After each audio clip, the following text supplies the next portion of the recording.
చక్షురు తస్మై శ్రీ గురవే నమః. శ్రీ కృష్ణ చైతన్య ప్రభు నిత్యానంద శ్రీ అద్వైత Gadadhara శ్రీవాసాది గౌరభక్తవృంద.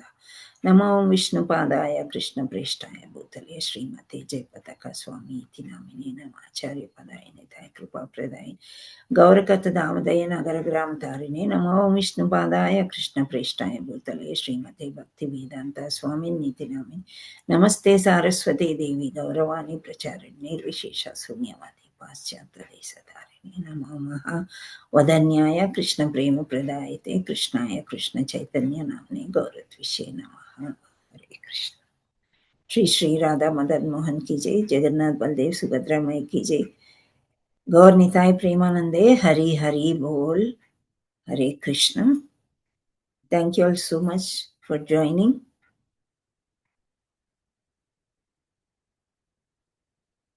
Shri Radhe Radhe. We will start the session.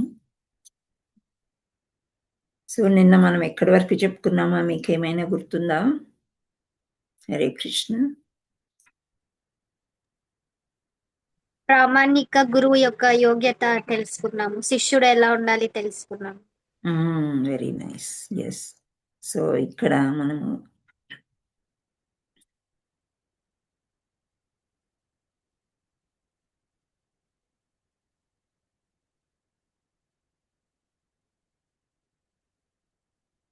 ఆధ్యాత్మిక గురువు పర్యవేక్షణలో ఆధ్యాత్మికమైన ప్రేమపూర్వకమైన భగవత్ కైంకర్యంలో నిమగ్నుడైన భక్తుడు ఏ విధంగా అనుకుంటాడు ఏంటి అవన్నీ చూసాము.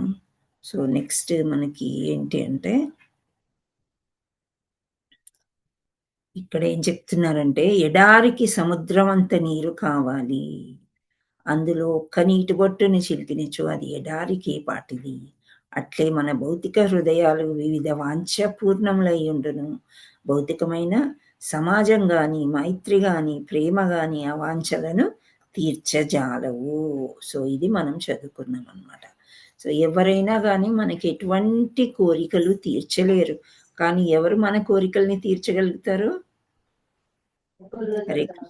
భగవంతుడు మాత్రమే మన కోరికల్ని తీర్చగలుగుతాడు. కానీ భౌతికమైన కోరికలు కోరుకుంటుంటే భగవంతుడు ఆ కోరికలు ఎప్పుడు ఏది అవసరమో అది తీరుస్తాడు. కానీ ఈ జన్మ మృత్యు జరా వ్యాధి అనే చక్రం నుండి అయితే మనము బయటపడలేము.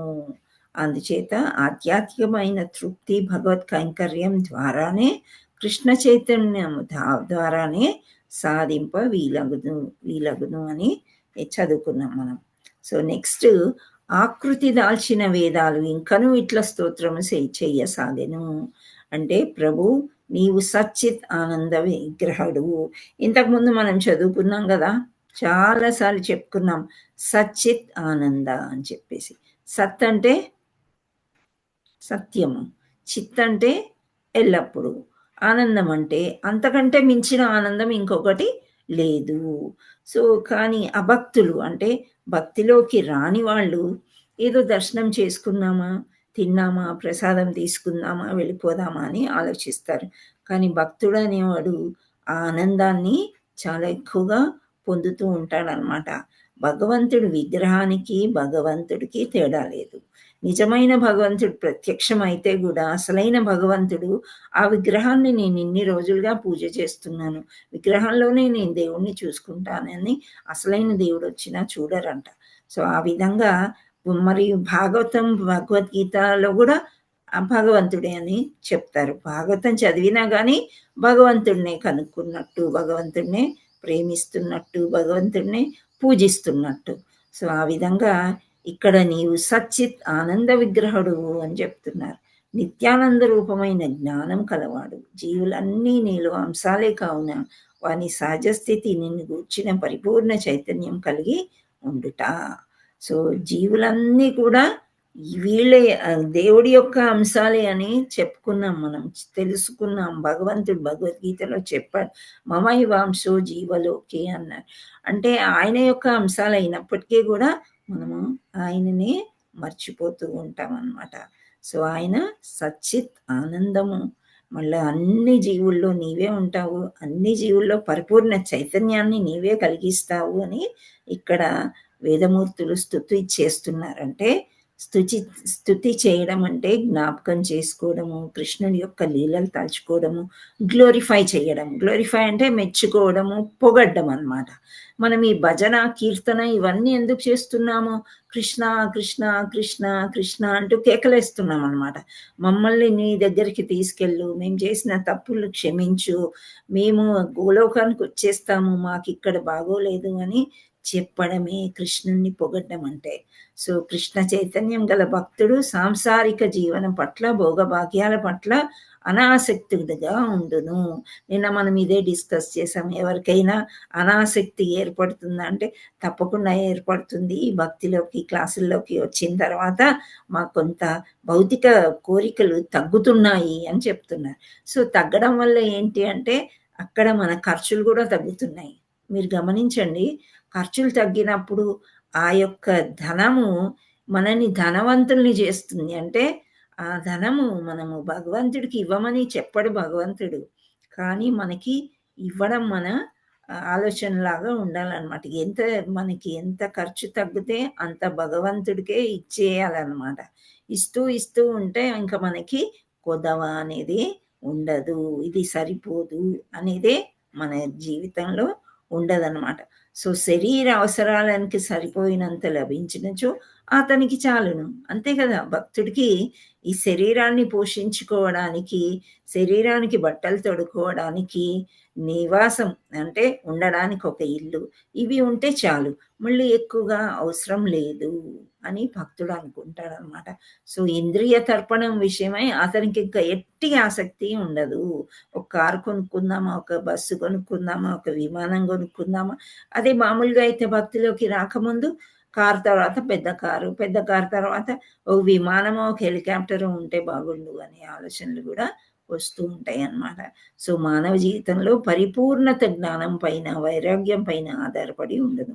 కానీ గృహస్థ జీవితం గడుపు అట్టి జ్ఞాన వైరాగ్య సాధించుట చూచుట మిక్కిలి కష్టం. సో ఇక్కడ గృహస్థ జీవితంలో కొంచెం కష్టము అని చెప్తున్నారు. కానీ ఫ్యామిలీ మొత్తము పరిపూర్ణంగా భక్తిలోకి వచ్చిన తర్వాత అది కూడా సాధ్యమవుతుంది. అంటే వైరాగ్యము అనేది. వైరాగ్యము అంటే సన్యాసి అయిపోమని కాదు. ఎంత అవసరమో అంతనే మనము వాడుకోవడము, తీసుకోవడము అనేది. కానీ గృహస్థ జీవితాన్ని గడుపు అట్టి జ్ఞాన వైరాగ్య సాధింపచూచుట మిక్కిలి కష్టము. అందుచే కృష్ణ చైతన్యం గలవారు భక్తుల సాంగత్యంలో పుణ్యక్షేత్ర నివాసాల్లో ఆశ్రయింతురు. సో కృష్ణ చైతన్యంలో ఉండేవాళ్ళు ఎక్కువ మటుకు యాత్రలు చేద్దాము అక్కడికి.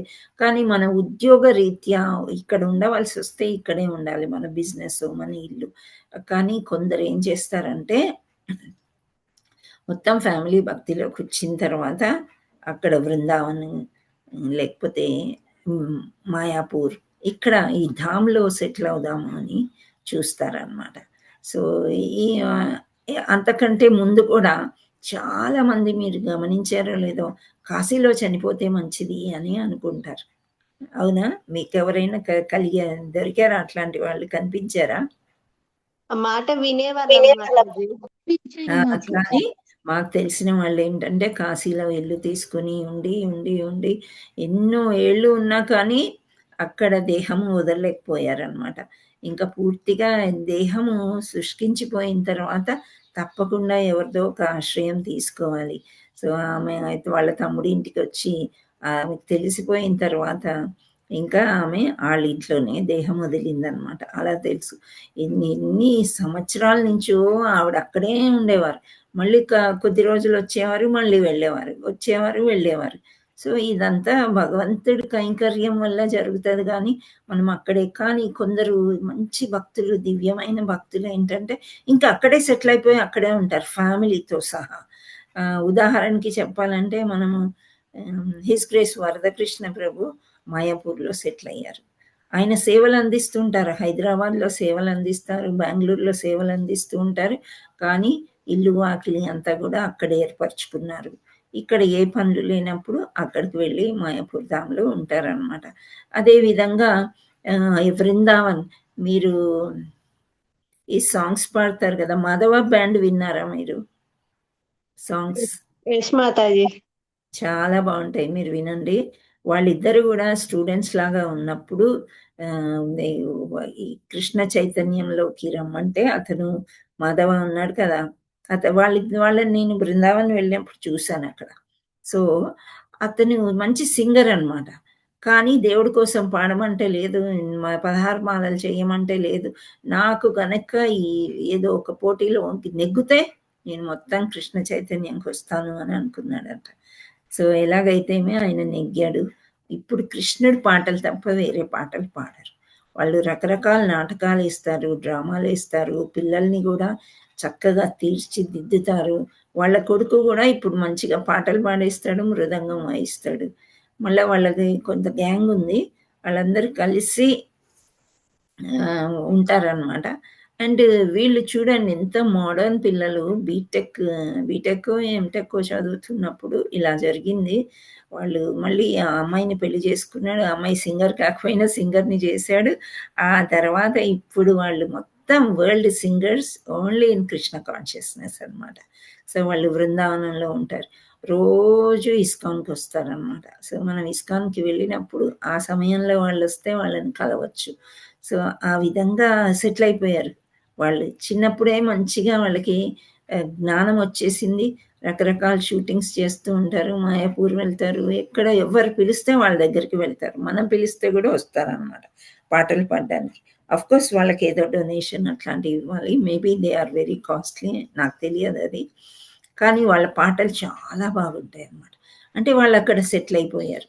ఇంకో ఫ్యామిలీ గూడా మొన్న మేము ఈ మధ్య కాలంలో వెళ్ళినప్పుడు అక్కడ సెటిల్ అయిన ఫ్యామిలీని ఒకరిని ఆహ్, హిస్ గ్రేస్ గోవర్ధన్ ప్రభుజీ పరిచయం చేశారనమాట.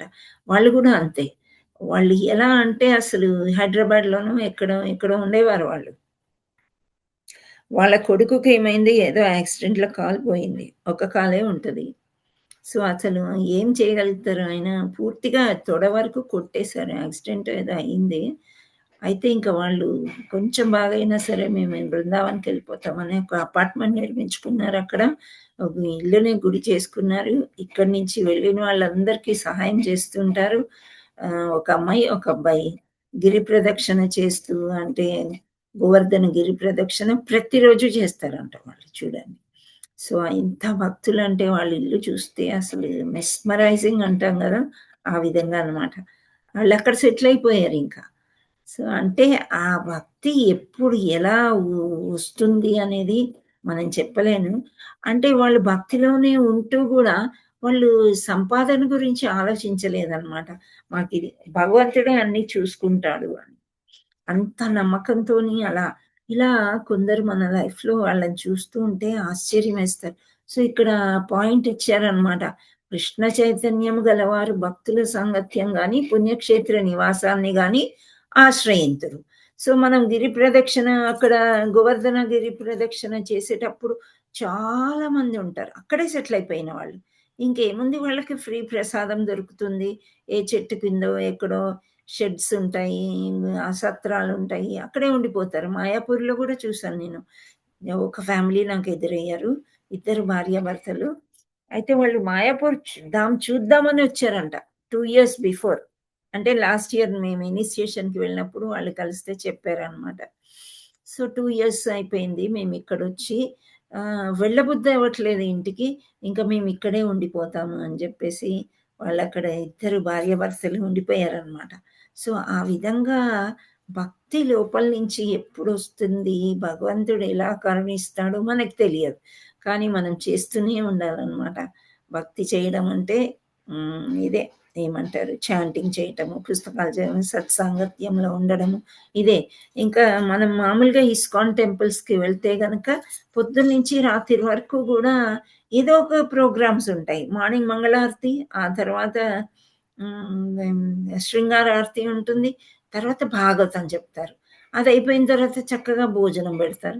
భోజనం అయిపోయిన తర్వాత చాంటింగ్ చేసుకుంటూ రెస్ట్ తీసుకొని మళ్ళీ 4:00 నుంచి 8:30, 9 వరకు గుడి ఉంటుంది. ఏవో ఒక కార్యక్రమం. ఈలోపు ఏం చేస్తారు కిచెన్‌లో కూరగాయలు కట్ చేయడం గానీ, బేకరీలో వేరే వస్తువులు తయారు చేయడంలో హెల్ప్ చేస్తారు. తర్వాత పువ్వులు మాలలు రాత్రి వేస్తారనమాట. పొద్దున మంగళారతి కోసం రాత్రి బట్టలు మార్చి, ఇప్పుడు చలికాలం కాబట్టి షాల్స్ అవి కప్పి చక్కగా తయారు చేస్తారు. ఆ బట్టలతోనే మంగళారతి చేస్తారు. ఆ తర్వాత శృంగారారతి. అంటే 2 సార్లు మాలలన్నీ, పువ్వులన్నీ మారుస్తారనమాట. సో, ఈ పువ్వులన్నీ గూడా చక్కగా మాతాజీలు కూర్చొని రకరకాల పూలదండలు చేస్తూ ఉంటారు. అవేంటి 2 బ్యాచెస్‌గా రాత్రికి ఒకరు ఒక బ్యాచ్, పొద్దునకొకరు చేస్తారనమాట. అంటే ఈ సేవ చేస్తూ ఎప్పుడు గుడిలో ఏదో ఒక సేవ ఉంటుందనమాట. అంటే గుడిని ఆశ్రయించినప్పుడు ఇంకా ఈ మాతాజీలయితే ఎంత అదృష్టమో పొద్దున్నొచ్చేస్తారు, సాయంత్రం 5 వరకు ఉంటారనమాట. ఉండి చక్కగా అక్కడ సేవ చేసినందుకు భోజనం పెడతారు. ఇంకా గుడి వాళ్ళు ఏ ప్రసాదం పెడితే అదే బజ్జీలు తినాలి, మురుకులు తినాలి, లేదా ఏదో చేసుకోవాలి. ఇటువంటియి ఏముండవు వాళ్ళకింకా. అక్కడ భగవంతుడి ప్రసాదం ఏది దొరికితే అదే తింటారు. ఆ 2 పూటలే తినేసి చక్కగా ఇంటికెళ్ళి రెస్ట్ తీసుకొని మళ్ళా మర్నాడొస్తారనమాట. సో, ఇది వాళ్ళ నడవడిక. కాకపోతే మనకి ఇస్కాన్‌లో ఆడవాళ్ళు ఉండే ఛాన్స్ లేదు. ఓన్లీ మగవాళ్ళని అంటే ప్రభుజీలనే తీసుకుంటారు. బ్రహ్మచారిల్లాగా ఉంటారనమాట. సో, మనకి ఆ స్థానం లేదు గాబట్టి దగ్గర దగ్గర ఆశ్రయం తీసుకుంటారు. వారి ఇల్లులు, రూమ్స్ అక్కడ తీసుకొని అక్కడే ఉండి ఇంకా మొత్తం భగవత్ సేవలోనే వాళ్ళు జీవితాన్ని గడపడానికి నిశ్చయించుకుంటారనమాట. సో, అట్టి జనులకు జీవాత్మ, పరమాత్మ సంబంధం ఎట్టిదో తెలియను. వారికెన్నడూ దేహాత్మ భావన ఉండదు. పూర్తి చైతన్యంతో నిరంతరము నిన్ను వారు తమ హృదయాల్లో పదిలపరుచుకొనియుందురుగావున విశుద్ధులై వారు మెట్టిన ప్రతి స్థలము పుణ్యక్షేత్రమగును. సో, ఇటువంటి వాళ్ళని సేవ చేసే వాళ్ళని మనం చూస్తుంటే మనకు అట్లాంటి అవకాశం లేదు గదా! మనం గృహస్థ జీవితంలో ఉన్నాము. భర్తను చూసుకోవాలి, పిల్లల్ని చూసుకోవాలి, ఇల్లు, వాకిలి ఇవన్నీ ఉన్నాయి. కొంత సమయానికి మనం గుడికి వెళ్ళం. సో, వాళ్ళని చూస్తే చాలా ఆనందం అనిపిస్తుందనమాట. సో, వాళ్ళకి ఏవైనా చిన్న చిన్న గిఫ్ట్స్ ఇయ్యొచ్చు. మనం పళ్ళు తీసుకెళ్ళి ఇయ్యొచ్చు, బట్టలివ్వచ్చు. ఎందుకంటే వాళ్ళు దేన్ని ఆశించరు. మనకి కృష్ణుడు అన్నీ ఇచ్చాడు. కానీ మనం అక్కడ ఎళ్లి ఉండలేకపోతున్నాం. సో, అలా మనం ఇచ్చినట్లయితే వాళ్ళకి ఎంతో సంతోషంగా వాళ్ళు తీసుకోవడమే కాకుండా మనకి సంతోషమేస్తుంది. ఇక్కడ ఎందుకు అంటే వాళ్ళ హృదయాల్లో కృష్ణుడున్నాడు. వారు విశుద్ధులు. అంటే శుద్ధమైన భక్తులనమాట. సో, వారు మెట్టిన ప్రతి స్థలము పుణ్యక్షేత్రం. వాళ్ళు ఒకవేళ మనం ఇంటికి పిలిస్తే వచ్చినా కానీ అది మన ఇల్లు ఒక పుణ్యక్షేత్రం అయిపోతుంది అని చెప్తారనమాట. ఒకానొకప్పుడంట నారదుడు పాడుతూ ఉంటే రాళ్ళు కరిగిపోయినియంట. అంటే హనుమంతుడు గూడా రామభజన చెయ్యమని నారదుడు చెప్తాడంట. ఈ స్టోరీ మీకు కూడా తెలిసేమో. ఒకసారి గుర్తు చేసుకుందాము. సో, నా హనుమంతుడిని రామభజన చెయ్యి అని చెప్తే, సరే అని చెప్పి చేస్తాడంట. ఎట్లా చేస్తున్నాడంటే హృదయాంతరంగా మంచిగా చేస్తున్నాడు. అయితే రాళ్ళు కూడా కరిగిపోయి వీణని పక్కన పెట్టి నారదుడు వింటూ ఉంటే రామభజనలో పాల్గొంటే ఆ వీణ రాయి కరిగిపోయి ఆ వీణ అందులోకెళ్ళిపోయిందంట. తర్వాత ఇంకా ఎంతసేపు నారదుడు అంటాడంట, "నేను ముల్లోకాలు తిరగాలి. అన్ని వార్తలు చేకూర్చేది అందరికీ అందజేసేది నేనే హనుమ. కొంచెం ఆపు" అని అంటాడంట నీ కీర్తన. ఆపేస్తాడంట హనుమ. ఆపేస్తే కరిగిన రాయి మళ్ళీ గడ్డగట్టుకుపోయిందంట. గడ్డగట్టుకుపోయినప్పుడు వీణ ఇరుక్కుపోయింది. వీణ లేనిదే నారదుడు ఎక్కడికి వెళ్ళలేడు. నారాయణ, నారాయణ అనుకుంటూ వీణ మోయిస్తూ, పాటలు పాడుతూ, కీర్తన చేస్తూ ముల్లోకాలు తిరుగుతూ ఉంటాడు కదా! అది మనకు తెలిసిన విషయం. అప్పుడు హనుమంతుడు ఏం చేస్తాడంట, "ఇగో పాడు హనుమ ప్లీజ్ పాడు నా వీణ ఇరుక్కుపోయింది" అంటే ఇంకా పరిగెత్తిస్తాడంట నారదుడిని. పరిగెత్తి, పరిగెత్తి కొండలు, గుట్టలు, లోయలు అన్ని చోట్ల పరిగెత్తి ఆఖరికి ఇంటికి తీసుకొస్తాడంట. అప్పుడు హనుమాన్ చాలా చిన్నవాడంట. చిన్న పిల్లవాడని చెప్పారు. సో, పరిగెత్తించి, పరిగెత్తించి తర్వాత అంజనాదేవికి ఫిర్యాదు చేస్తారంట నారదుల వారు. "చూడమ్మా నీ కొడుకు కీర్తన ఆపమంటే ఆపేసాడు. ఇప్పుడు మళ్ళీ కీర్తన పాడమంటే పాడట్లేదు. నా వీణ ఏమో రాయిలో చిక్కుకుపోయింది. రాళ్ళు కరిగిపోయాయి ఈయన కీర్తనకి" అని చెప్తే, "అవునా హనుమ నువ్వు ఇలాగేనా చేసేది? ఇలా ఎందుకు పరిగెత్తిస్తున్నావు నారదుల వారిని" అనంటే, అప్పుడు చెప్తాడంట ఎవరు హనుమాన్. ఏమని అంటే, ఈ పుణ్య పుణ్యం అంటే వీళ్ళు సన్యాసులనొచ్చు, లేదా సాంగత్యం అనే శుద్ధ భక్తులు. వీళ్ళు గనక వాళ్ళు మెట్టిన ఇల్లు గానీ, మెట్టిన ప్లేస్ ఏదైనా ఆ స్థలం కానీ పుణ్యక్షేత్రం అయిపోతుందని నీవు చెప్పావు గదమ్మా! అందుచేత మన ఇల్లు గది గదిలో తిప్పాను ప్రతి గదిలో. ఎందుకంటే మన ఇల్లు పుణ్యక్షేత్రం అయిపోవాలని అని అంటాడంట. సో, ఆ విధంగా అప్పుడు పాట పాడితే మళ్ళీ ఆ వీణ వచ్చేస్తే నారదుల వారు వెళ్ళిపోతారంట. సో, ఆ నారదులు ఎక్కడెక్కడ తిరిగారో అవన్నీ గూడా పుణ్యక్షేత్రమే. సో, ఈ మంచి జీవులు ఎవరైతే మంచి భక్తి చేస్తూ ఉన్నారో వాళ్ళు మన సాంగత్యం అంటే మన ఇంటికి వచ్చినట్లయితే మన ఇల్లు గూడా పుణ్యక్షేత్రం అవుతుంది అని చెప్తారు. వాళ్ళకి అట్టి జనులకు జీవాత్మ, పరమాత్మ సంబంధం ఎట్టిదో వాళ్ళకి తెలుస్తుందనమాట. అంటే భగవంతుడేంటి అనేది వాళ్ళకి బాగా తెలుసు. అందుచేత వాళ్ళ సాంగత్యంలో మనం ఉండడం చాలా మంచిది. వారికెన్నడూ దేహాత్మ భావన ఉండదు. పూర్తి చైతన్యంతో నిరంతరము నిన్ను వారు తమ హృదయాల్లో పదిలపరుచుకుని ఉందురు గావున విశుద్ధులై వారు పెట్టిన ప్రతి స్థలం పుణ్యక్షేత్రమగును. వారి చరణ ప్రక్షాళన జలము భౌతిక జగత్తులో కొట్టుమిట్టాడుచుండు పాపాత్మలకు విముక్తి ప్రసాదింపగలదు. సో, ఈ విధంగా ఉంటుందనమాట శుద్ధులైన భక్తులు. సో, ఇక్కడ మనము ఏం చెప్పుకోవాలంటే, మామూలుగా మన దగ్గర ఈ అబిడ్స్ టెంపుల్‌లో సేవ చేస్తారు గదా! జనవరి ఫస్ట్ రోజు చాలా రష్ అనమాట. ఎంత రష్ అంటే, మనం చూస్తూ ఉంటే ప్రతి ఒక్కరు కూడా రష్ ఉంది అని రాకుండా ఉండకుండా అందరూ వస్తూనే వెళ్ళాలి అని అనుకుంటారు. దర్శనం చేసుకోవాలి. రాధాకృష్ణుల్ని చాలా సుందరంగా తయారు చేస్తారు. చైతన్యని ఇంకా జగన్నాథ్, బలదేవ, సుభద్ర వీళ్ళందరినీ కూడా స్పెషల్‌గా తయారు చేస్తే అందరూ చూడ్డానికి వస్తూ ఉంటారు. వచ్చిన వాళ్ళు గూడా చాలా చక్కగా తయారయ్యి వస్తారు. పట్టు బట్టలేసుకొని,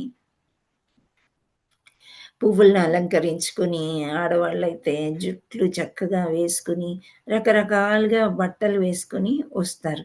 కానీ అక్కడ ప్రసాదం చేసేవారు మాత్రం అవే మామూలు నూలు బట్టలు వేసుకొని, ఇంకా ప్రసాదం గిన్నెలు, గిన్నెలు వండి అందుతుందా లేదా అనేది ఇటు అటు వాళ్ళు పరిగెత్తుతూ ఉన్న సామాన్య జనుల్లాగా కనిపిస్తే వాళ్ళెంత మహాత్ములు అనిపిస్తుంది. వాళ్ళకి కూడా ఎప్పుడైనా మంచిగా పట్టు బట్టలు కట్టుకొని తయారై అందరితో పాటు ఉండాలి అని అనిపిస్తదా అంటే ఉండదు. వాళ్ళకి వాళ్ళ డ్యూటీ వాళ్ళు అని అనుకుంటారు. భగవత్ సేవే వాళ్ళ డ్యూటీ అని అనుకుంటారనమాట. వాళ్ళు కనిపించరు కూడా బయట. ఎప్పుడో వస్తారు, ఏదో సమయంలో దర్శనం చేసుకుంటారు, వెళ్ళిపోతారు. మళ్ళీ ఇంకా కిచెన్‌లోనే ఉంటారనమాట. సో, అంత మంచి సేవకులుంటారు అక్కడ. హ్మ్. సో, ప్రహ్లాద్ మహారాజ్ గూడా నాస్తికుడైన తండ్రిని అతడు నేర్చుకొని విద్యలలో మిక్కిలి ప్రసక్తమైన దానిని తెలుపమని అడగా ప్రహ్లాద తండ్రికిట్లు బదులు పలికాడు. తాత్కాలికమైన, సాపేక్షమైన సత్యములలో నిమగ్నుడైన నిరంతరం ఆతృలతో, ఆరాటంతో నిండి ఉండు భౌతిక జీవనికై వ్యక్తి అవలింపదగిన ప్రసక్తమైన మార్గము అందకూపం వంటి సంసార జీవాన్ని పరిత్యజించి అడవులకేగి దేవదేవుని ఆశ్రయించుట ఒక్కటే. సో, ఒక మంచి మాట చెప్పు నాయనా, నీవు టీచర్ల దగ్గర కంటే గురుకులానికి వెళ్ళావు గదా! వెళ్ళి వచ్చావు. నీవేమి నేర్చుకున్నావో ఒక మంచి విద్య నా ముందు పలుకు అని చెప్తాడు. చెప్తే ఈయనేం చెప్తాడు, సత్యం సాపేక్షమైన సత్యంలో నిమగ్నమైన వాడు. సో, ఎలా ఉంటాడంటే ఆతృత ఉండదు, ఆరాటం ఉండదు. ఇంకా అందకూప సంసార జీవనం అనేది వద్దు అని పరిత్యజించి అడవులకేగి ఆశ్రయిస్తారంట ఎవరిని? దేవాది దేవుణ్ణి. అని నేను నేర్చుకున్నాను తండ్రి అని చెప్తాడు. సో, అంత విశుద్ధ భక్తుడు ప్రహ్లాదుడనమాట. సో, విశుద్ధ భక్తుల మహాత్ములని, మహర్షులని, మహాజ్ఞానులని కీర్తిస్తారు. వారు నిరంతరము దేవదేవుని చరణారవిందం గూర్చియే ఆలోచించుచు అవలీలగా ముక్తిని సాధింతురు. సో, వాళ్ళు నెమ్మదిగా ఇలా భగవంతుడిని వాళ్ళు ముక్తి కొరకు ఏమీ చెయ్యరు. కానీ భగవంతుడిలో లీనమైపోయి ఉంటారు గాబట్టి, ఇంక భగవంతుడికి వాళ్ళకి చాలా దగ్గర సంబంధం ఏర్పడిపోయి ముక్తిని పొందుతారనమాట. మీరు నరసింహస్వామి యొక్క విగ్రహాన్ని గానీ, ఫోటోని గానీ ఎక్కడైనా చూసుంటారు.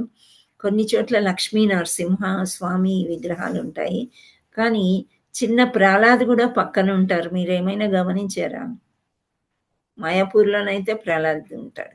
సో, అక్కడ అంటే ఏంటి, ఈళ్ళు మహాత్ములనమాట. భగవంతుడి పక్కనే ఉండి వాళ్ళు గూడా పూజలందుకుంటారు. అదే మనకెవరు పూజ జేస్తారు చెప్పండి? మనకి పూజలు అందుకోవాలంటే అందుకోగలమా? ఈ శుద్ధ భక్తిత్వం చాలా కరెక్ట్ అనమాట. సో, అలా ఉండాలి. సో, నారదుడు గాని, ప్రహ్లాదుడు గాని, లేకపోతే ధ్రువ మహారాజ్ గాని, వీళ్ళందరూ ఏంటి భగవంతుడి పక్కనే ఉన్నారు. భగవంతుడిని ధ్యానిస్తూనే గృహస్థాశ్రమంలో ఉన్నారు మళ్ళీ వాళ్ళు. అదే అన్నమాట.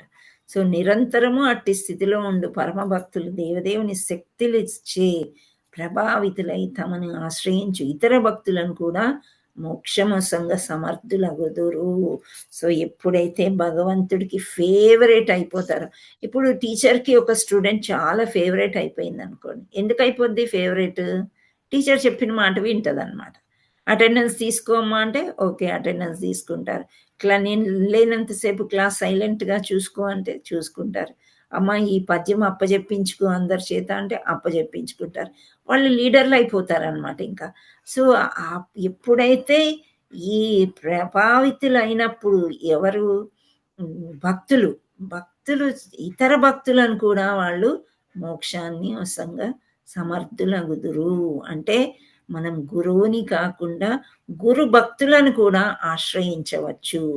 ఆశ్రయించుకోవడంలో ఆళ్ళు కూడా మనని భగవంతుడి దగ్గరికి తీసుకెళ్ళగలుగుతారు అని చెప్తున్నారిక్కడ. అంటే ఇప్పుడు మనం శ్రీల ప్రభుపాదుల వారిని ఉదాహరణ తీసుకుందాం. శ్రీల ప్రభుపాదుల వారు రాధాకృష్ణ యొక్క భక్తులు. సో, ఆయన జన్మ ఉన్నతమైన జన్మ మహాత్ముడు. లేకపోతే 10 సంవత్సరాల్లో ఇన్ని ఇస్కాన్ టెంపుల్స్ కట్టడము, అది కూడా విదేశాల్లో వాళ్ళు మాంసము, మదం మత్తులో ఉన్న వాళ్ళని చైతన్యం కలిగించడము, వాళ్ళందరినీ కూడా గురువుల్ని చేయడం అందరికీ సాధ్యం కాదది. మనం ఒక్కరిని తేవడానికే చాలా కష్టాలు పడుతున్నాం. అలా దేశ దేశాలు 108 గుళ్ళు కట్టి చేశారు అంటే ఆయన సామాన్యమైన వ్యక్తి కాదు.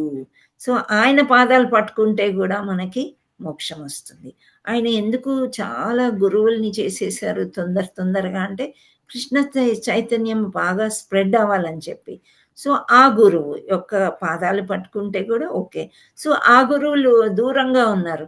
మళ్ళీ సహగురువులు ఆయన కింద పనిచేసే వాళ్ళు గూడా చాలా మందుంటారు. సో, వాళ్ళని పట్టుకున్నా గానీ మనకందరికీ గూడా మోక్షానికి సమర్థులవుతాము అని చెప్పడం ఇక్కడ వింటున్నామనమాట. సో, కృష్ణ చైతన్యానికి అంత గల వ్యక్తి ఆధ్యాత్మిక శక్తి సంపన్నుడు. సో, ఆధ్యాత్మికగా చాలా సంపన్నుడు. గొప్పవాడనమాట భక్తిలో. సో, అందుచే అట్టి విశుద్ధ భక్తిని తాకిన వారు గాని, ఆశ్రయించిన వారు గాని కూడా అదే విధంగా ఆధ్యాత్మిక శక్తులను పొందుదురు. ఎందుకని మనము దండవత్ చేస్తాము పెద్దవాళ్ళకి అనంటే, వాళ్ళ యొక్క శక్తి మనకి వస్తుందని. అయితే వాళ్ళ పాదధూళి మనకి సరిపోతుంది. దేనిలో? మనకు కూడా ఆధ్యాత్మిక శక్తి రావడానికి. మనకు కావాలా వద్దా ఆధ్యాత్మిక శక్తి? కావాలి హరే కృష్ణ. మాతాజీ. కావాలి. మనం ఇన్ని రోజులు నిద్రావస్థలో ఉన్నాము. ఎప్పుడు గృహస్థాశ్రమంలో ఏం వండుకుందామా, ఏం తిందామా, కాసేపు పడుకుందామా, టీవీ చూద్దామా. కానీ ఇప్పుడు ఇందులోకొచ్చినప్పుడు మనకి ఇంకా ఆ శక్తి కావాలి అని అనిపిస్తుందనమాట. ఎవరైనా హెల్త్ బాగాలేదు, భగవంతుడితో మాట్లాడొచ్చు, చెప్పొచ్చు, హెల్ప్ చేయొచ్చు. మన నోట్లోంచి మంచి మాటలే వస్తాయి. ప్రాక్టీస్ చేస్తూ ఉంటే. సో, ఆ విధంగా. అట్టి భక్తులు ఐహిక భోగభాగ్యాలను చూచుకొని విర్రవీగరు. నిజమే కదా! మనం అన్నీ గూడా వద్దు అని అనుకున్నప్పుడు, ఇది కావాలి, అది కావాలి అని విర్రవీగడం అనేది ఉండదు. ఐహిక భోగభాగ్యాలు ముఖ్యమైనవి. అభిజాత్యము అంటే ఉన్నత వంశంలో జన్మించుట, విద్య, సౌందర్యము, సంపద. ఒక భగవద్భక్తుడు ఈ 4 విధమైన ఐహిక సంపదను పొందినను అతడెన్నడూ గర్విత చిత్తుడు కాడు. సో, ఇవి మనకి ఉన్నత వంశము అంటే ఉంటాయిలే కొన్ని రఘువంశం అని, ఆ వంశం, ఇవి చంద్రవంశం అని ఉంటాయి. సో, అవి. విద్య కూడా చాలా హయ్యర్ స్టాండర్డ్. సౌందర్యం అంటే మనమందరం గూడా ముగ్ధులవుతుంటాం. రాధాకృష్ణన్ చూస్తే ఎంత ముగ్ధులవుతాం. అటువంటి వాళ్ళు మనకి కనిపిస్తూ ఉంటారు అక్కడక్కడ చాలా అందమైన వాళ్ళు. కనిపిస్తారు గదా! చక్కగా తయారైన వాళ్ళు. ఇస్కాన్‌కి మీరు సండే వెళ్ళండి. ప్రతి అమ్మాయి రాధలాగుంటది. ప్రతి అబ్బాయి కృష్ణుడిలాగా కనిపిస్తాడు. ఎంత స్వచ్ఛంగా కనిపిస్తారంటే, వాళ్ళు ఐహిక బంధంలో ఉండి వాళ్ళ ఫోటోలు తీసుకోవడము, సెల్ఫీలు దిగడం ఇవి చేస్తున్నా సరే ముచ్చట అనిపిస్తుందనమాట. వాళ్ళ అది సౌందర్యం అంటే. అంటే ఆ ప్రతి ఒక్కళ్ళు మనం కృష్ణుడిని, రాధని చూడ్డం అనమాట. అండ్ సంపద. సంపద అంటే బాగా ధనవంతులనమాట. సో, ఇవన్నీ ఉన్నా సరే ఉంటాయి కొందరికి. మనం ఎగ్జాంపుల్ చెప్పుకోవాలంటే అంబానీ ఫ్యామిలీ. అంబానీ ఫ్యామిలీ కృష్ణుడికి చాలా పూజ చేస్తారు. వాళ్ళు జన్మాష్టమి గ్రాండ్‌గా చేస్తారు. ఎన్నో దాన ధర్మాలు చేస్తూ ఉంటారు. అంటే వాళ్ళు చాలా వాళ్ళల్లో సౌందర్యం ఉంది, సంపద ఉంది. అందరూ చదువుకున్న వాళ్ళే. విద్య కూడా ఉంది అన్నమాట. అండ్ వాళ్ళు మంచి వంశంలో పుట్టిన వాళ్ళు. మొత్తం వరల్డ్‌లోనే చాలా గొప్పవారుగా పేరు తెచ్చుకున్నారు వాళ్ళు. సో, అలాంటి వాళ్ళని ఉదాహరణ చెప్పాను నేను. అంతకంటే గొప్పవాళ్ళు గూడా ఉండొచ్చు. పెద్దగా నాకు తెలియదు. ఓకే. ఒక భగవద్భక్తుడు ఈ 4 విధాలైన ఐహిక సంపదను పొందినను గర్వితంగా ఉండడు. గొప్ప భగవద్భక్తులు ఒక పుణ్యస్థలం నుండి మరి ఒక పుణ్యస్థలానికి ప్రయాణించుచు లోకమంతటా తిరుగుచుందురు. దారిలో తమకు తారసపడిన బద్ధజీవులను తమ సాంగత్యం వలన ఆధ్యాత్మిక జ్ఞానోపదేశం వలన ముక్తి కలిగించుదురు. సో, ఇట్లా ఒక దగ్గర ఉండరనమాట. భక్తిలో వచ్చిన వాళ్ళు ఎప్పుడూ ఇటు, అటు తిరుగుతూ ఉంటారు. ఎందుకు ఇటు, అటు తిరుగుతుంటారంటే, వాళ్ళకి కలిగిన జ్ఞానాన్ని వేరే వాళ్ళకి పంచడానికి, వాళ్ళకి ఆధ్యాత్మిక లోకానికి తీసుకెళ్ళడానికి చేస్తూ ఉంటారనమాట. అట్టివారు బృందావనం, మధుర, ద్వారకా, పూరి, జగన్నాథము, నవద్వీపము వంటి పుణ్యక్షేత్రాల్లో వసింతురు. సో, అక్కడ నివసిస్తారు అని ఇంతకుముందు చెప్పుకున్నాం గదా! అదే. ఏలన భక్తులగు వారు మాత్రమే అట్టి స్థలాలకు వత్తురు. ఆ విధంగా సత్సాంగత్య ఫలాన్ని వారు పొంది కృష్ణ చైతన్య మార్గంలో మరింత ప్రగతిని సాధింతురు. కృష్ణ చైతన్య విరహితమైన సాధారణ గృహస్థ జీవాల్లో అట్టి ప్రగతిని సాధించుట సాధ్యము కాదు. సో, మనకు ఒక్కసారి భక్తి కలిగితే తీర్థయాత్రలు తప్ప ఈ గోవాకెళ్దామా, ఏదో బీచ్‌కెళ్దామా అనే కోరికలు మనకి ఉండవు. అక్కడేమి ఉండవు గదా! భక్తిలో గూడా మనం బీచ్‌లుంటాయి. భక్తిలో గూడా గోవిందాస్ రెస్టారెంట్స్ ఉంటాయి. భక్తిలో గూడా మనకి మంచి మంచి బేకరీ ఐటెమ్స్ మనకి ఏవైతే ఈ తింటామో వాటితోనే చేసేవి ఉంటాయి. సో, ఇలా మనం ఇక్కడ చైతన్య మార్గంలో వచ్చినప్పుడు ఆ విధంగానే సాంగత్యాన్ని పొందాలనుకుంటాం కానీ, వేరే వైపు వెళ్ళాలి అని అనుకోము. అది చెప్తున్నారిక్కడ. ఆకృతి దాల్చిన వేదాలు ఇంకనూ భగవానుని స్తోత్రం చేస్తున్నాయండి. ప్రియమైన ప్రభు 2 వర్గాలు ఆధ్యాత్మిక జీవనులు కలరు. ఒకరు సాకారవాదులు, మరొకరు నిరాకారవాదులు. ఇది మనము చదువుకున్నాం గదా! సాకారం అంటే హరే కృష్ణ మీరు చెప్పండి. సాకారం అంటే? భగవంతుని రూపాన్ని ధ్యానించడం. నిరాకారం అంటే బ్రహ్మం ఒకటియే సత్యం అంటే అక్కడ ఆకారం లేదు. ఒక బ్రహ్మజ్యోతినో ఏదో అనుకుని, దేవుడనుకుని పూజ చేస్తూ ఉంటారు. కానీ మనము సాకారంగానే మనం భగవంతుడినే ధ్యానిస్తూ ఉంటాం. భగవంతుడిని ధ్యానించాలంటే ఒక రూపం ఉండాలి కదా! ఆ రూపాన్ని ఒక డెకరేషన్ చెయ్యాలి అనేది మన చేతులు ఎందుకున్నాయి?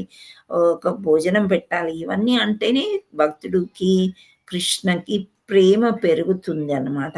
కానీ అది నిరాకారవాదుల్లో అటువంటిదుండదు. వాళ్ళంతా గూడా ఎటువంటి సిద్ధాంతంలో ఉంటారంటే, పూర్తిగా మెడిటేషన్ అంటారు.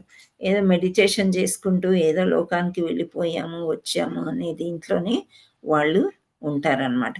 అందుచేత ఇవన్నీ అసత్యాలు, సత్యం కాదు, మట్టితో చేశారు, లేపోతే ఒక రాయితో చేశారు, రాయినెందుకు పూజ చేయాలి అని ఏదేదో అంటూ ఉంటారనమాట వాళ్ళు. మనమేమో గోమయానికి గూడా ఎంతో విశిష్టత ఉంది అని చెప్పుకుంటాం. అవునా? గోమయము, ఆవు పేడ. యెస్ మాతాజీ. హ్మ్. ఈ సీజన్‌లో అందరూ గూడా గొబ్బెమ్మల్ని బెడతారు.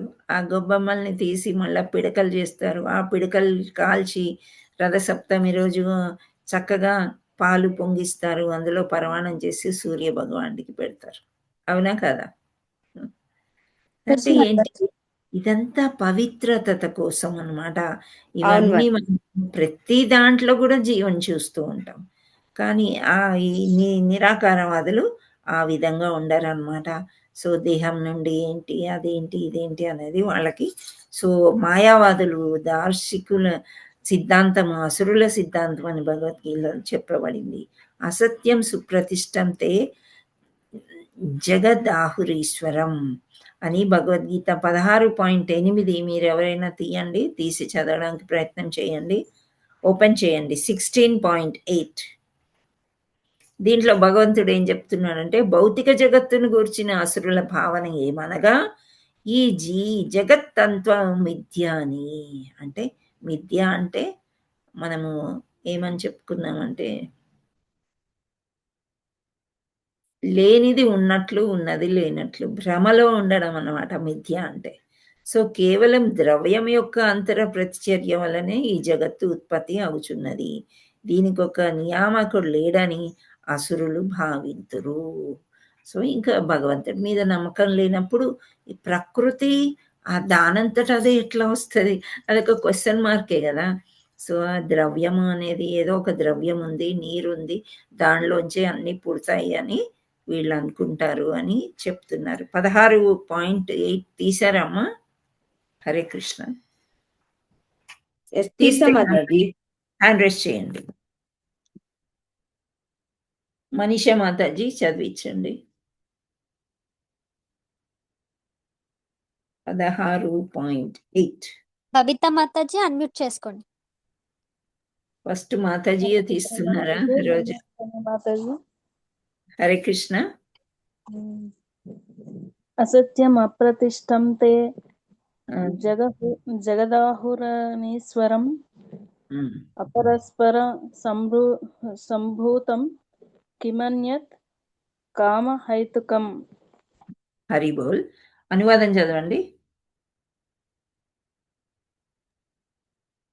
ఈ జగత్తు అసత్యమని, ఆధారం లేనిదని, నియామకుడు ఎవరు దేనికి లేడని, సంగమాభిలాష చేతనే ఇది ఉత్పాదమైనదని, దీని కామము తప్ప మరొక కారణం లేదని వారు పలుకుదురు.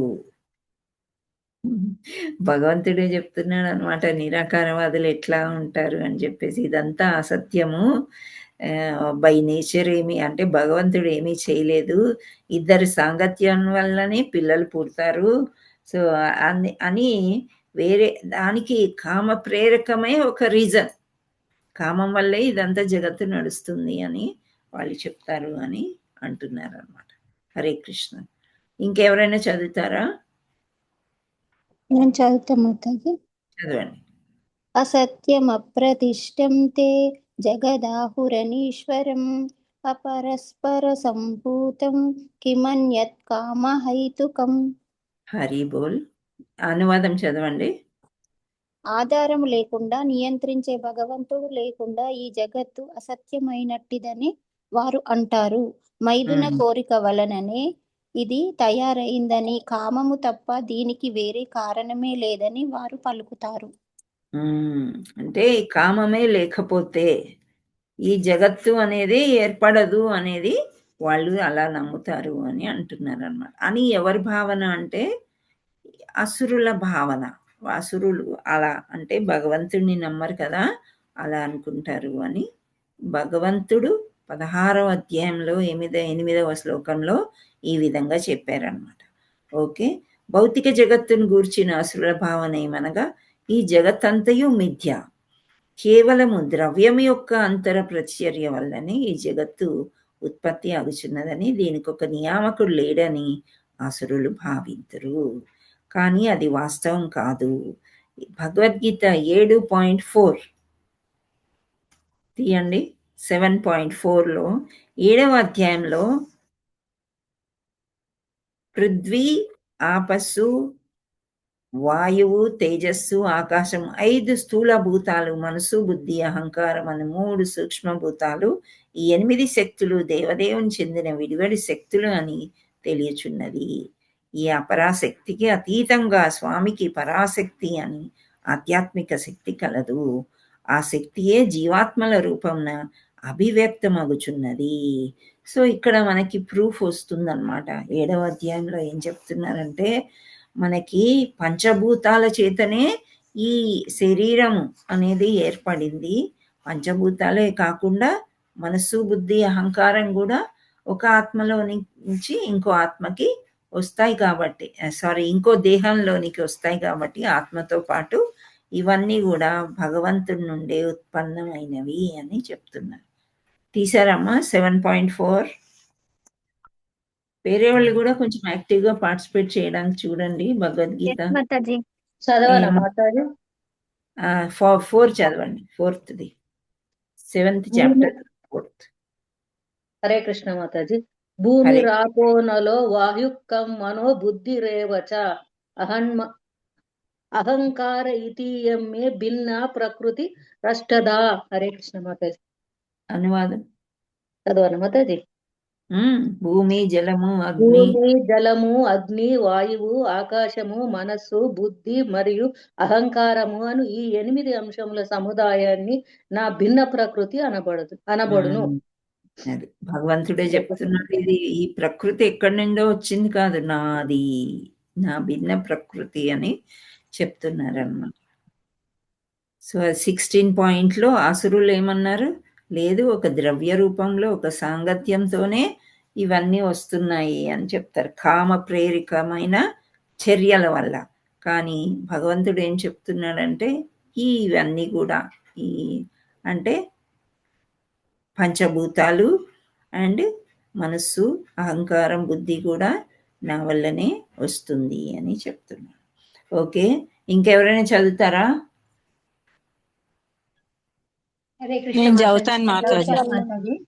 మాతాజీ నేను హరే చదువుతాను. హ్యాండ్ రేస్ చేయండి, వరుసగా చదవచ్చు. చదివించమ్మా మనీషమ్మ. దేవి మాతాజీ అన్మ్యూట్ చేసుకోండి. మాతాజీ. చదవండి. భూమిరపో నలో వాయుం కం మనో బుద్ధిరేవ చ అహంకారం నితీయాం మే భిన్న ప్రకృతిరష్టదా. హరే కృష్ణ. అనువాదం. అర్చన, భూమి, నీరు, అగ్ని, వాయువు, ఆకాశం మరియు మనసు, బుద్ధి, అహంకారం ఇలాంటి 8 ప్రాకారాలు వేదం గలది. నా ప్రకృతి ఇది 8 మూలల ప్రకృతి 8 విధాలుగా ఉంటుంది. హరి బోల్. నెక్స్ట్ నాగమణి మాతాజీ అన్మ్యూట్ చేసుకోండి. హరే కృష్ణ మాతాజీ. ప్రణామ్. భూమిరాపో నలో వాయుః కమ్మనో బుద్ధిరేవ చ అహంకార ఇతీయం మే భిన్నా ప్రకృతిరష్టదా. హరి బోల్. అనువాదం చదవండి. హరే కృష్ణ. అనువాదం. భూమి, జలము, అగ్ని, వాయువు, ఆకాశము, మనస్సు, బుద్ధి, అహంకారము అను 8 అంశముల సముదాయము నా భిన్న ప్రకృతి అనబడును. హరే కృష్ణ. హరి బోల్. అయితే ఇవన్నీ కూడా భౌతికంగా ఉన్నప్పటికీ కూడా భగవంతుడే నుండే వచ్చినాయి అని చెప్తున్నారు. ఏ విధంగా అంటే భౌతిక ప్రకృతిలో ముఖ్యంగా 8 అంశాలు గలవు. వీటిలో భూమి, జలము, అగ్ని, వాయువు, ఆకాశము మాత్ర సృష్టి లేదా స్థూల సృష్టిగా పిలువబడును. వీటిలో శబ్దము, స్పర్శ, రూపము, రసము, గంధము అనే 5 ఇంద్రియార్థాలు కూడా ఇమిడి ఉండెను. సో ఇంద్రియాల వల్ల అని నిరాకారవాదులు ఎలా అయితే చెప్పారో, కానీ ఆ ఇంద్రియాలు ఎలా స్పర్శ ఇవన్నీ ఎలా జరుగుతాయి అంటే ఇవి ఏవైతే ఉన్నాయో పంచభూతాలు వాటి వల్లనే ఇవి కలుగుతాయి అని చెప్తున్నారు. వీటిలోనే అవి ఉన్నాయి. ఏవి? శబ్దము, స్పర్శ, రూపము, రసము, గంధము. ఈ 5 ఇంద్రియార్థాలు కూడా ఇమిడి ఉన్నాయి. భౌతిక విజ్ఞాన శాస్త్రంలో ఈ 10 అంశాల మించి అధికమైంది మరొకటి ఉండదు. కానీ మనస్సు, బుద్ధి, అహంకారం అనే మిగిలిన 3 అంశాలు భౌతికవాదులచే నిర్లక్ష్యం చేయబడుతుండును. మనోకర్మలతో మునిగిన తాత్వికులు కూడా సమస్తానికి మూల కారణం శ్రీకృష్ణుడని ఎరుగపోవట చేత జ్ఞానంలో అసంపూర్ణై ఉండును. సో అదే అన్నమాట. ఇంకా ఎవరన్నా ఉన్నారా hand raises? Yes Mataji. Anuradha Mataji ఉన్నారు. చదవండి. అనురాధ మాతాజీ, మీరు ఇందాక హ్యాండ్ రేస్ చేశారు కదా.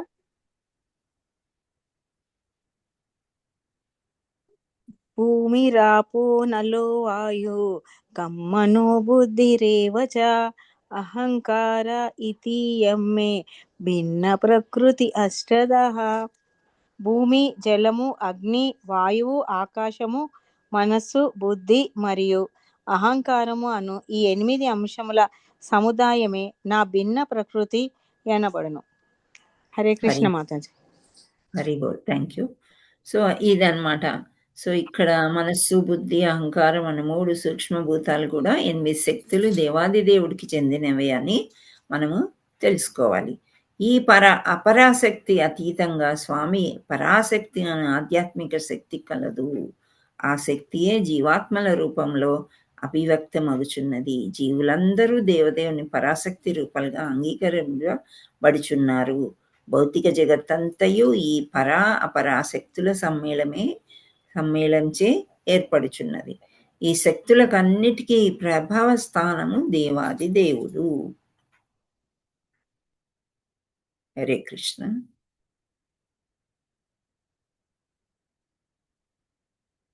ఇక్కడ ఒక చిన్న ఉదాహరణ లాంటిది ఇచ్చారు, చూద్దాం. ఒకప్పుడు మాయావాది దార్శికులు స్పర్శభ్రాంతిని ఒక ఉదాహరణగా గ్రహించుచుంది. చీకట్లో మెలికలు తిరిగి పడి ఉన్న ఒక తాడును చూచి ఒక వ్యక్తి అజ్ఞానం చేత సర్పమని భ్రమించుట జరగవచ్చును. కానీ అట్లు భ్రమించుట వలన కలిగిన జ్ఞానంలో సర్పం గాని తాడు గాని అసత్యాలు కావు. అందుచేత జగత్తు మిథ్యా అని నిరూపించుటకు మాయావాదులు గ్రహించు ఈ దృష్టాంతము సరి అయినది కాదు. ఒక వస్తువును అస్తిత్వం లేనప్పుడు మాత్రమే అది అసత్యమగును. అంతేకాని ఒక వస్తువును మరొక వస్తువుతో భ్రమించినచో అది అసత్యము కాజాలదు. వైష్ణవ దార్శికులు జగత్తును మృత్ప్ర అంటే మట్టి కుండతో పోల్చి సముచితమైన దృష్టాంతం ప్రదర్శించరు. మనము ఒక మృత్యాప్త్రను అంటే మట్టి పాత్రను చూచినప్పుడు వెంటనే అది మరి ఒక వస్తువుగా మారిపోవట లేదు. ఆ పాత్ర తాత్కాలికం కావచ్చు, కానీ అది నీరు తెచ్చుటకు మున్నగు పనులకు ఉపయోగపడుచున్నది మరియు దానిని మనం చూచుచూనే ఉందాం. అందుచేత ఆ పాత్ర తాత్కాలికమే అయినను మూలాధారమైన మట్టి కంటెను భిన్నమే అయినను దానిని మనం అసత్యము అనజాలము. అందుచేత మొత్తము మట్టి రెండును సత్యాలే అని నిశ్చయింపవలెను. ఏలైన ఒకటి మరి ఒక దాని నుండి ఉత్పన్నమగుచున్నది. సో ఒక దాని నుండి ఇంకొకటి, ఇప్పుడు మామూలుగా మట్టితోనే ఆడుకుంటారు కదా పిల్లలు, కానీ అదే మట్టిని చక్కగా కుండ పాత్రలాగా చేసి కాల్చి దృఢంగా చేసినట్లయితే దానితో మనము నీళ్లు తెచ్చుకుంటామని. ఈ పూల కుండీలు, పూల తొట్లు ఎన్నో ఉంటాయి కదా మట్టితో చేసేవి. సో అవన్నీ దానికి దీనికి డిఫరెన్స్ ఎక్కువ లేదు అని శ్రీల ప్రభుపాదులు వారు చెప్తున్నారనమాట. కానీ తాడుకి పాముకి భ్రమ కలుగుతుంది అంటే నిజమే కదా. ఒక తాడుని చూసి పాము అనుకునేది అది భ్రమ, కానీ ఒక్కసారి చీకట్లో చూసినప్పుడు లైట్ వేసిన తర్వాత మనకి ఏది పాము ఏది తాడు అని మనకి తెలిసిపోతుంది కదా. కానీ రెండు ఒకటి కావు. భ్రమ చేత అవి రెండు ఒకలాగానే అనుకుంటున్నారు కాబట్టి జగతంతా మిథ్య అని అంటున్నారు. అది మనం నమ్మొచ్చా? హరే కృష్ణ. చీకట్లో అంటే అజ్ఞానంలో చూసిన దానికి, వెలుతురులో జ్ఞానం వచ్చినాక చూసిన దానికి చాలా తేడా ఉంటుందా ఉండదా? ఉంటది మాతాజీ. చీకట్లో నిజమే భయం వేస్తుంది కదా. ఇప్పుడు కరెంట్ లేదు, కరెంట్ పోయింది, ఏదో మెత్తగా తగిలింది కాలికి, అలాంటి పామేమో అనిపిస్తుంది. ఆ లైట్ వచ్చిన తర్వాత చూస్తే అది ఏదో తాడయి ఉంటుంది. సో రెండు ఒకలాగానే మీరు భ్రమించేస్తున్నారు కాబట్టి ఇది మిథ్యాలోకము అంతా అని నిరాకారవాదులు అంటారు అని. అంటే ఇక్కడ ఉదాహరణ శ్రీల ప్రభుపాదులు వారు ఇస్తున్నారు ఏంటంటే, మట్టి పాత్ర చేస్తే దాన్ని అది కూడా తాత్కాలికమే కదా. కింద పడితే విరిగిపోతుందా లేదా? విరిగిపోతుంది మాతాజీ. విరిగిపోతుంది, మళ్ళీ మట్టిలో కలిసిపోతుంది, పనికిరాదు. అదే మట్టి కూడా అదే అది. సో మట్టితోనే రకరకాలుగా మనం చేసుకున్నప్పుడు రెండు ఒకటే అయినప్పటికీ కూడా వివిధ రకాలుగా మనము ఉపయోగించుకోగలము. ఒకటి మరి ఒకటి నుండి ఉత్పన్నం అవుతుంది. మట్టిలో నుండి మనం పాత్ర చేసాము, కుండ చేసాము, పాత్రలు కూడా చేయవచ్చు, గరిట్లు చేసుకుండి ఎన్నో వస్తున్నాయి కదా ఇప్పుడైతే. టెర్రకోట మట్టితోని మొత్తం సామాన్ అంతా వస్తుంది, దాంట్లో వండుకొని తింటే మంచిది అని కూడా అంటున్నారు. సో 9.7 శ్లోకము భగవద్గీతలో తీయండి. వలన ఈ జగత్తు ప్రళయము సంభవించినప్పుడు ఈ శక్తి దేవదేవునిలో ప్రవేశించునని మనము తెలుసుకొనిచున్నాము. సో నిన్న మనం డిస్కస్ చేసాము, ప్రళయం వచ్చినప్పుడు అన్నీ కూడా నాశనం అయిపోతాయి, మళ్ళీ సృష్టి అనేది జరుగుతుంది. సో ఇవి రెండు కూడా భగవంతుడే చేస్తున్నాడు అనేది. భౌతిక జగత్తు ఆయన నుండి వెలువడే కావున ఏదో శూన్యం నుండి అది ఉత్పన్నమైనదని చెప్పజాలము. కృష్ణుడు శూన్యం కాదు. మనం కృష్ణ పదం పలికినప్పుడల్లా తన రూపము, గుణము, నామము, పరివారము మున్నవానితో కృష్ణుడు మన మనోనేత్రం ముందు సాక్షాత్కరించును. అందుచేత కృష్ణుడు నిరాకారుడు కాదు. సర్వానికి మూల కారణం శూన్యం కాని నిరాకారం కాని కాదు. పరమ పురుషుడే ఆ మూల కారణం. అసురులు ఈ జగత్తు అనీశ్వరమని, దేవుడు అను నియామకుడు లేడని పలుకవచ్చును, కానీ అట్టి వాదాలు వినజాలవు. సో ఇక్కడంతా మాయావాదుల గురించి, అసురుల గురించి చెప్తూ ఉన్నారనమాట. అలాంటి వాళ్ళు ఏదీ లేదంటారు, నాస్తికులు అనమాట. ఇంకా నరసింహస్వామిని దేవుడు కాదు అని అన్నాడు కదా ఎవరు, హిరణ్యకశిపుడు. కానీ దేవుళ్లాగా వచ్చి, దేవుళ్లాగా ఎవరికి కనిపిస్తాడు, ప్రహ్లాదుడికి. దేవి దేవతలందరూ వస్తాడు. హిరణ్యకశిపుడు కోరుకున్నట్లు ఆవేశంలో వచ్చాడు, కానీ లేదంటే కృష్ణుడిలాగే వచ్చేవాడు.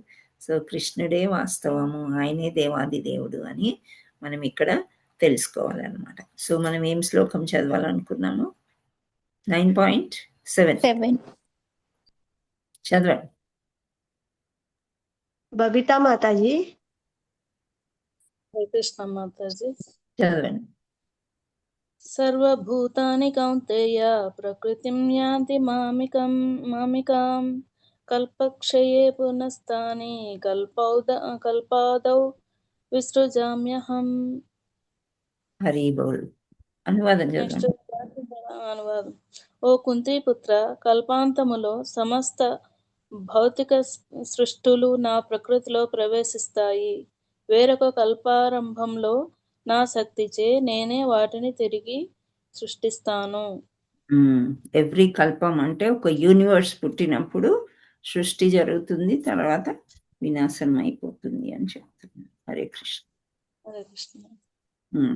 ఇంకెవరైనా ఉన్నారా చదివేవాళ్ళు? ఉంటే చదవండి. ఉమా మాతాజీ. హరే కృష్ణ మాతాజీ. సర్వభూతాని కౌంతేయ ప్రకృతిం యాంతి మామికాం కల్పక్షయే పునస్తాని కల్పాదౌ విసృజామ్యహం. హరి బోల్. అనువాదం చదవండి. ఓ కుంతిపుత్ర, కల్పాంతములో సమస్త భౌతిక సృష్టులు నా ప్రకృతిలో ప్రవేశిస్తాయి. వేరొక కల్పారంభంలో నా శక్తిచే నేనే వాటిని తిరిగి సృష్టిస్తాను. ఓకే. సో నెక్స్ట్ మనం ఏమనుకున్నామంటే, ఇది కుండది అనుకున్నాం కదా. సో అది సృష్టి, అది జరిగిపోయింది. నెక్స్ట్ చైతన్య సహితుడకు జీవుల నుండి వెలువట్టలేదు, జడమైన భౌతిక దేహం నుండి. ఇంకోటి భగవద్గీత 14.3 తీయండి. దీంతో మనము స్టాప్ చేద్దాం. 14.3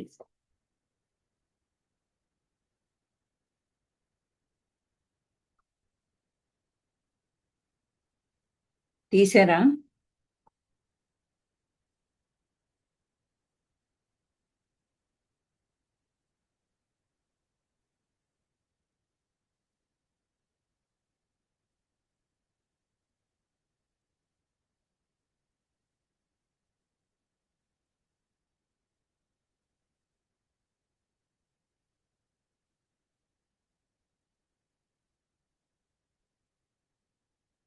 హరే కృష్ణ.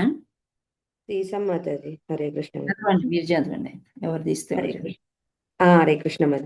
అప్రకాశో ప్రవృత్త్యచ్చ ప్రమాదో మోహ ఏవ చ తమశ్చేతాని జాయంతే వివృద్ధి కురు నందన. No, no. 14.3. మమ యోనిర్మద సారీ సారీ హరే కృష్ణ మాతాజీ. చదవనా? హరే కృష్ణ మాతాజీ. హరే కృష్ణ మాతాజీ. ఇప్పుడు ముగ్గురు హరే కృష్ణ అంటున్నారు, ఒకరు తప్పు చదివారు. నేను మనీషా చదువుతా మాతాజీ. ఉమా మాతాజీ మీరు చదవండి. మమ యోనిర్మః బ్రహ్మ తస్మిన్ గర్భం దదామ్యహం సంభవః సర్వభూతానాం తతో భవతి భారత. ఓ భరతవంశీయుడా, బ్రహ్మమని పిలువబడే మహతత్వమే జన్మకు కారణము. సకల జీవుల జన్మలను సంభవింపజేస్తూ ఆ బ్రహ్మంలో నేనే బీజ ప్రదానము చేస్తాను. హరే కృష్ణ. హరిబో. సో ఇంకెవరైనా కృష్ణకుమారి మాతాజీ మీరు చదివితే చదవండి. హరే కృష్ణ మాతాజీ. చదవండి. మమ యోనిర్మహద్ బ్రహ్మ తస్మిన్ గర్భం దదమ్యహం సంభవ సర్వభూతానాం తతో భవతి భారత. ఓ భరత వంశ కుమార, బ్రహ్మముగా పిలువబడు మహత్వము సమస్త ప్రాణుల జనమునకు మూల కారణమై ఉండెను. సకల జీవుల జననములను సంభవింపజేస్తూ ఆ బ్రహ్మములో నేను బీజ ప్రదానము చేస్తుంటిని. హరే కృష్ణ మాత. హరి బోల్. సో ఇక్కడ మనం చూద్దాం, అంటే మామూలుగా ప్రకృతి కామవాంఛలతోనే నడుస్తుంది అని నిరాకారవాదులు అన్నారు. అది కాదు, ఇది ఎలా జరుగుతుంది అని భగవద్గీతలో చెప్పారు. ఏంటి అంటే జీవి యొక్క స్ఫులింగాలు భౌతిక ప్రకృతిలో గర్భాధానం చెయ్యను, అప్పుడే క్రిములు బయటకు వచ్చును. జీవులకు విభిన్న రూపాల్లో నుండి దేహంలను అన్నింటినీ భౌతిక ప్రకృతియే సమకూర్చును. కానీ ఆ జీవులను మాత్రం దేవదేవుడు ఉత్పన్నం చేయను. జీవికి అవసరమగు దేహము కొన్ని పరిస్థితుల్లో లోబడి తల్లియు తండ్రియు కలిసి రూపొందితురు.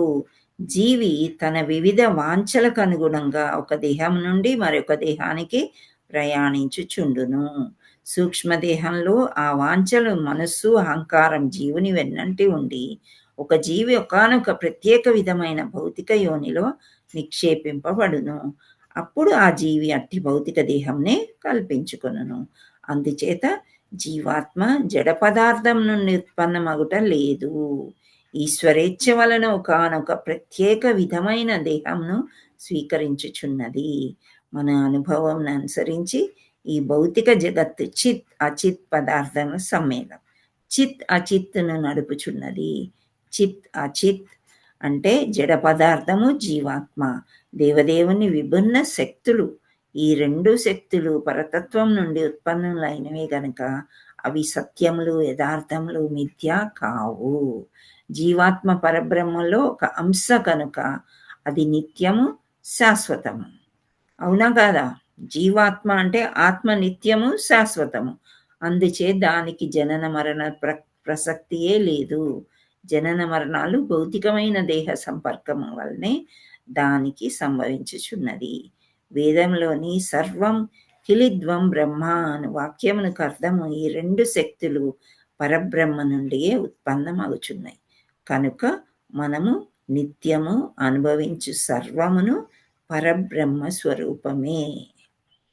హరే కృష్ణ హరే కృష్ణ కృష్ణ కృష్ణ హరే హరే, హరే రామ రామ రామ హరే హరే. శ్రీల प्रपाद की जय, गुरु महाराज की जय, श्री श्री श्री राधा मदन मोहन की जय, जगन्नाथ बलदेव सुभद्रा माई की जय, गौर निताय प्रेमानंदे हरि हरि बोल.